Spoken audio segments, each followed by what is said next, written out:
하나님 말씀 출애굽기 33장 22절 말씀입니다. 내 영광이 지나갈 때에 내가 너를 반석 틈에 두고 내가 지나가도록 내 손으로 너를 덮었다가. 아멘. 오늘 말씀은 너를 덮었다가입니다. 너를 덮었다가. 하나님의 그 덮으심에 대하여 좀 이야기를 합시다. 하나님께서는 모세에게 하나님 자신을 계시하시기로 결심하셨고 계시를 하고 있는 본문일 것입니다. 모세를 안전하게 보호하시기 위하여 모세를 그분의 손으로 덮었다가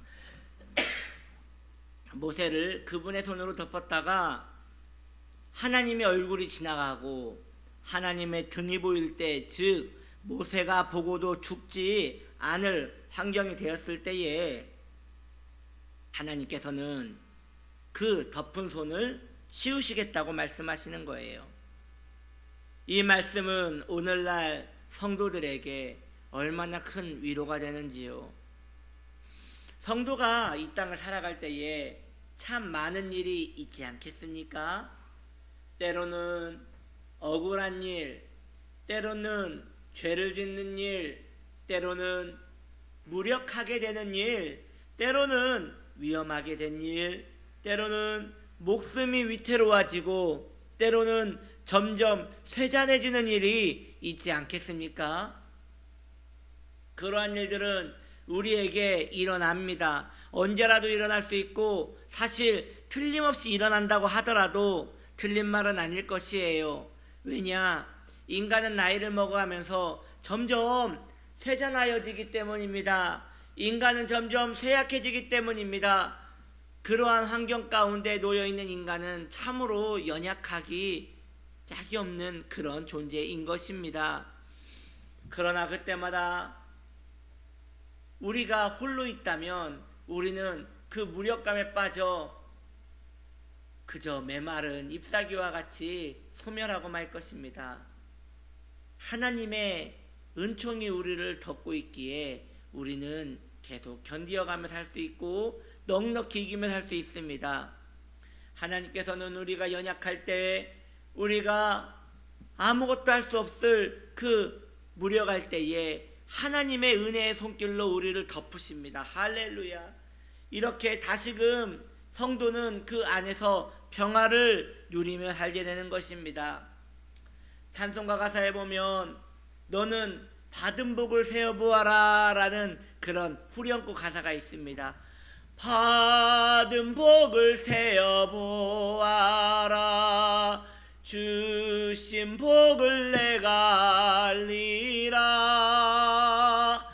받은 복을 세어보아라. 이렇게 성경은, 찬송가는 우리에게 받은 복을 세어보라 얘기하고 있는데, 여러분 우리는 참 나빴어요. 받은 복을 세어보지 않아요. 하나님께서 주신 그 은혜만 생각해도 얼마나 내가 사랑을 받고 있는지, 내가 얼마나 하나님께 은총을 입고 있는지 정말 열 손가락으로 셀 수 없을 만큼, 발가락까지 다 세도 셀 수 없을 만큼 참으로 많은 은총을 입었지만 그 복을 세려고 하지 않아요. 주님께 받은 은혜만 생각하며 살아도 우리는 셀 수 없을 만큼 큰 자비를 누리며 살고 있다는 걸 알게 될 것입니다. 그런데 많은 이들이 오히려 그 반대로 흘러가고 있는 것을 봅니다. 받은 은혜는 생각하지 않고 말이죠. 원통한 일, 왜 내가 이렇게 힘이 빠지는가에 대한 원인, 그런 것들에 매여 있는 것이에요. 놀랍게도 온통 내 삶에 억울하고 불편하며 섭섭한 것들이 이렇게 많았구나라는 것을 또 깨닫게 되는 것이에요. 그러니 여러분, 방향에 따라 거기에서 흘러나오는 것들은 늘 넘쳐납니다.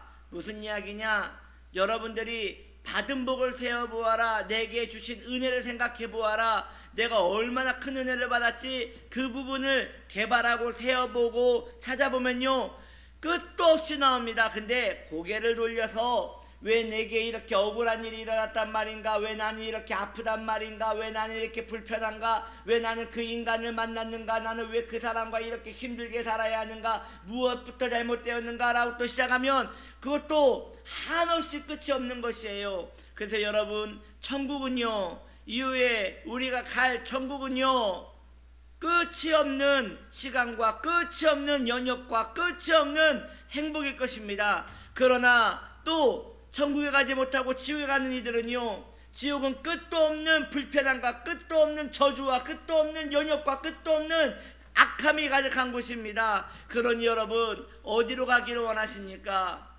은혜로 가지 않으면 우리는 결국 중간에 있는 것이 아니라 악하고 폐역하고 더러운 곳으로 끌려가게 된다는 것입니다. 저는 전에 어느 성도님이 이런 이야기를 하는 것을 들었어요. 그 성도님은 많이 억울해 보였습니다. 그래서 모든 것을 원망하였습니다. 제가 객관적으로 보았을 때 틀림없이 그 성도님이 잘못한 것도 있었거든요. 그렇게 억울할 일은 아니고 그 성도님도 틀림없이 잘못한 게 있었거든요. 또 그 성도님이 삶이 그렇게 악하기만 한 건 아니었어요. 삶이 그렇게 힘든 것만 가득한 건 아니었어요. 제가 보니까 하나님의 은혜도 틀림없이 있었어요. 그런데 말이죠, 그분은 마음을 어두움으로 두기로 결정을 하셨더라고요. 그리고 한없이 원망스럽고 불편하고 하나님에 대하여도 불편하고 하나님의 은혜 이런 것들은 당연한 것이고 눈에 보이는 은총, 눈에 보이는 부유, 눈에 보이는 건강, 눈에 보이는 평안 이것이 없으니 그냥 무력해진다고만 하더라고요. 이렇게 받은 은혜가 있어도 죽음의 그림자에 붙들려 버리면요, 받은 은총을 모두 잡아먹고 계속 원망하고 서러워하고 원한만 가득하게 된다는 것이에요. 여러분, 우리 잘 알잖아요. 요셉이 바로의 꿈을 해석해 주지 않습니까? 애굽왕 바로가 요셉에게 두 가지 꿈을 이야기하면서 그것을 해몽해 달라고 합니다. 첫째는 이삭에 대한 꿈이었고 둘째는 소에 대한 꿈이었지요. 둘 다 같은 꿈이었어요. 아주 풍성한 이삭이 올라왔고 그 뒤로 아주 배고프고 가난한 이삭이 올라와서 그 풍성한 이삭을 다 잡아먹었다고 하였어요. 두 번째 꿈도 마찬가지죠. 아주 풍성하고 살이 통통하게 오른 소가 올라왔고 그 다음에 삐쩍 마른 뼈다귀만 있는 죽음의 소가 그 통통한 소를 모두 잡아먹었다고 하였어요. 마찬가지예요. 이러한 꿈이 우리의 삶에도 얼마든지 일어날 수 있는 것이에요. 하나님께서 주신 복을 생각해 보십시오. 여러분, 요셉에게 해몽하라고 주신 그 바로의 꿈은요, 그 통통한 이삭, 그 통통한 소, 이건요 평생 먹고도 남을 재력을 말하는 거였어요. 평생 먹고도 남은, 즉 그것을 허튼 대로 쓰지 않고 모아놓기만 하면 그 이후에 오는 재앙, 그 이후에 오는 기근은 넉넉히 이길 수 있는 넘치는 그러한 재물과 양식이었어요. 그래서 이후에 요셉이 그 양식을 사람들이 다 먹고 남은 양식만 모아도 그 창고에 바다같이 쌓였다고 말하고 있거든요. 얼마나 양식이 많았으면 바다같이 쌓일까요? 그리고 그걸로 나중에 아껴서 먹으면 충분히 그걸로 원 없이 먹을 수 있는 그런 상황이었다는 것이죠. 그런데 말이죠, 이것이 우리의 삶에도 똑같이 일어나고 있어요.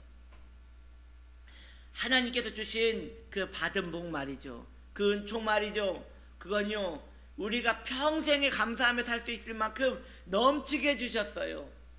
그 갈보리의 사랑, 여러분 그 하나만으로도 우리는 영생을 먹고 살 만큼 놀라운 사랑과 축복을 받지 않았습니까?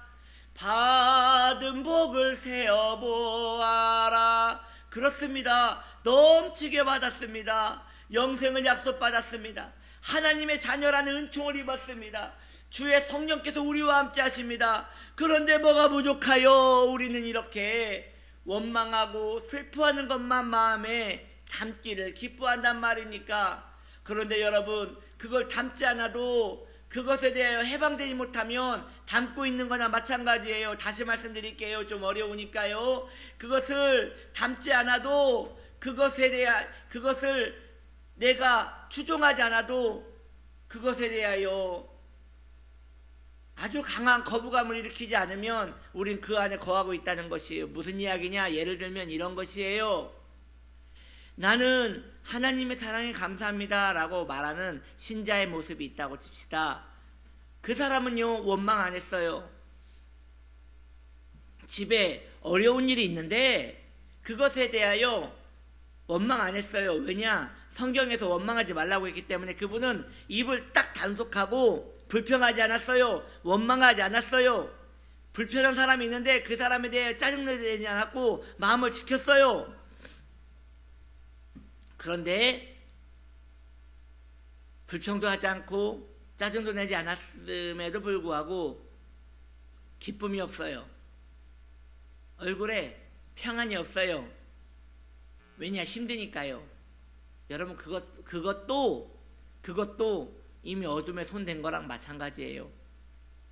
강한 거부감이 있지 않으면 이것은 이미 그 안에 있는 거예요. 무슨 이야기냐? 알코올릭이 있다고 칩시다. 술꾼이요. 근데 그분이 술을 끊었어요. 하나님을 믿고 술을 끊었어요. 그런데 술집에 가서 사람들이 술을 먹으면서 그 사람에게 술을 권하는데 술을 안 먹어요. 왜냐? 나는 예수 믿고 술을 끊었대요. 이제 난 그런 거 안 한대요. 그런데 그의 얼굴에 기쁨이 하나도 없어요. 왜냐? 참고 있거든요. 먹고 싶은 거 참고 있거든요. 그러니까 기쁨이 없어요. 그럼 여러분, 그것 말이죠. 먹은 거예요. 안 먹었잖아요. 아니, 먹은 거예요. 왜냐? 그 마음의 욕구가 거기에 간절하잖아요. 그러니까 이것은 먹은 거나 마찬가지예요.